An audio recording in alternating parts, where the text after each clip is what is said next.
They've lied to the UK courts to get us here, and then they've hidden all this exculpatory evidence from us once we're here.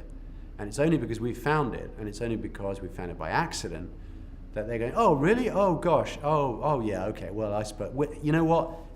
You don't have any entitlement to this, but we're going to give it to you anyway because we're nice guys. Well, fair enough. So we got it. We were looking good at that stage. We had a lot of good evidence. We had 2 expert witnesses who were uncontradicted by the government. They had no rebuttal witnesses. And I was feeling quite good. Now, the trial had originally been set for September 2007. And in early 2007, the judge said he'd been looking at his calendar and he didn't think he necessarily put enough time in the calendar, and therefore he was going to push the trial back to October the 22nd. So that was a 6-week delay. And that, it was more than a little annoying, because every day in Texas was another day not home with your family.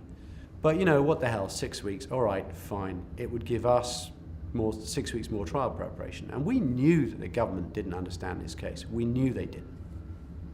So it would just give us 6 weeks more to get our act together. So that was okay.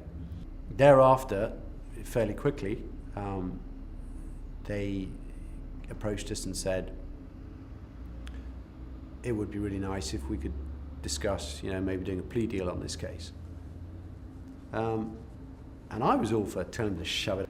And I think collectively, initially, that was pretty much where we were. The US government approached each of us individually. They approached Giles first, and approached him on the basis that he could pretty much go home soon if he would look at pleading and saying he was guilty and cooperate against us too.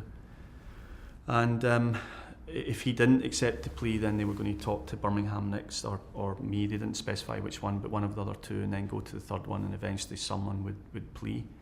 And I'm enormously proud of the fact that Giles, who's got 5 daughters, he's a big family man. His stepfather had just died.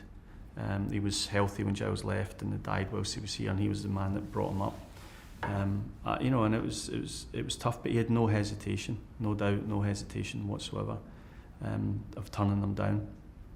And they approached David next. He did the same thing. Then they approached me, and I did the same thing. I see how plea bargaining works, and if you're guilty and they approach you on that basis, you probably think that if I don't plea, then this guy's going to tell them the smoking gun or whatever the hell it is, and so I should plea. But if you're innocent, it's an anathema to you.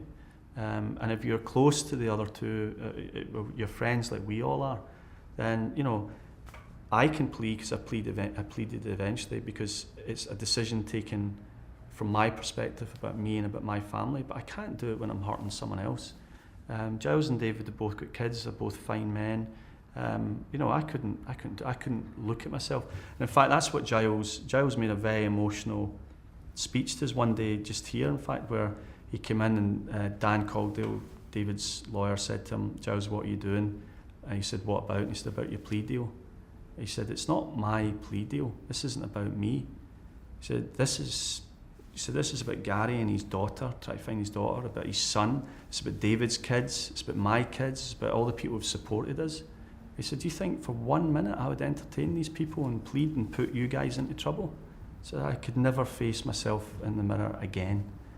And it was very powerful.